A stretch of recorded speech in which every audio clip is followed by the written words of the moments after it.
Madeline.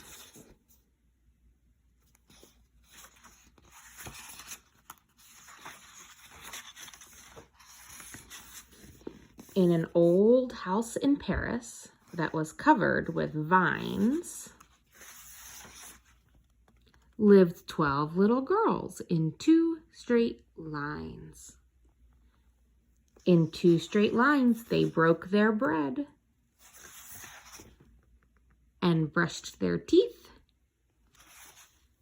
and went to bed. They smiled at the good and frowned at the bad. And sometimes they were very sad. They left the house at 9:30 in 2 straight lines.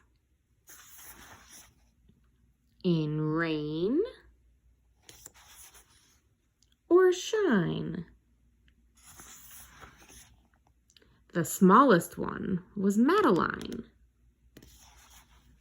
She was not afraid of mice.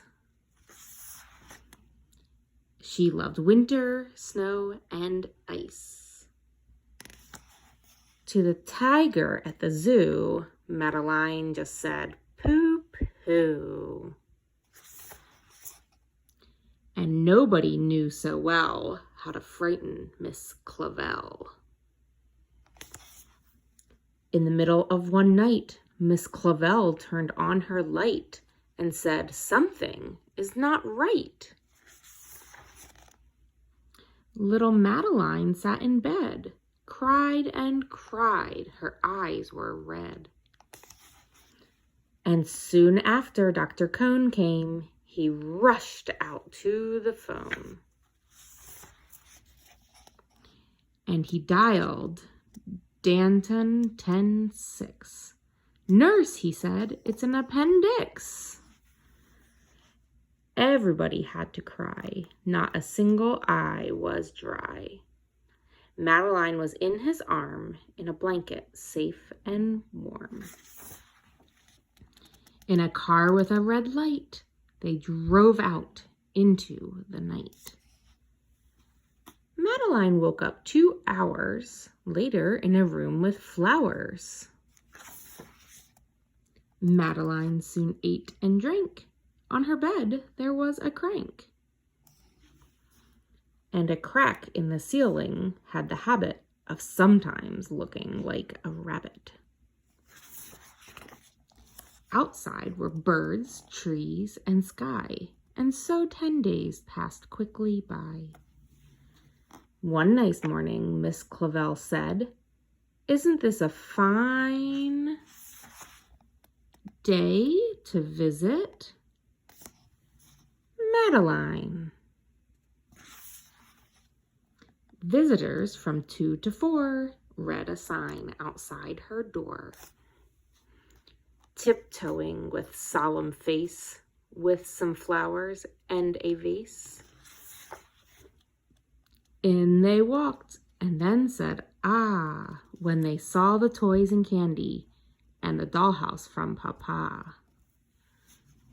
But the biggest surprise by far, on her stomach was a scar. "Goodbye," they said, "we'll come again." And the little girls left in the rain.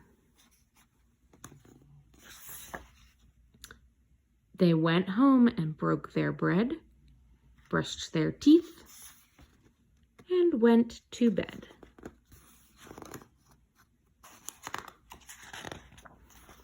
In the middle of the night, Miss Clavel turned on the light and said, "Something is not right."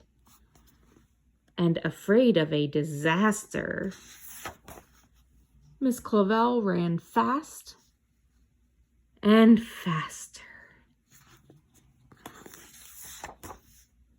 And she said, "Please, children, do tell me what is troubling you." And all the little girls cried, "Boo-hoo, we want to have our appendix out too." Good night, little girls. Thank the Lord you are well. And now go to sleep, said Miss Clavell. And she turned out the light and closed the door.